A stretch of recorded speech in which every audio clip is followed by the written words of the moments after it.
তোমাদেরকে ক্ষমা করবেন আর তোমাদের জন্য এমন জান্নাত দিবেন যেই জান্নাত আকাশের বিশালতার জমিনের বিশালতার মতো।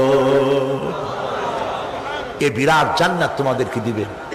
এই জান্নাত চিরস্থায়ী সুখ এবং শান্তি জায়গা হবে।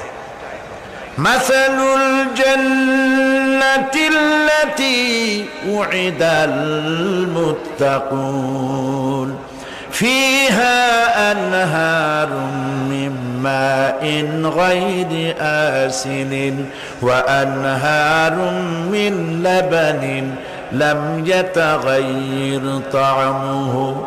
আল্লাহ পাক বলছেন জান্নাত আল্লাহ পাক ওয়াদা করেছেন মুত্তাকিদের জন্য। আল্লাহ পাক জান্নাত দিবেন যে জান্নাতের ভেতরে রয়েছে মধুর প্রস্রবণ, রয়েছে দুধের প্রস্রবণ, রয়েছে সেখানে স্বচ্ছ পানীয় পানির প্রস্রবণ রয়েছে।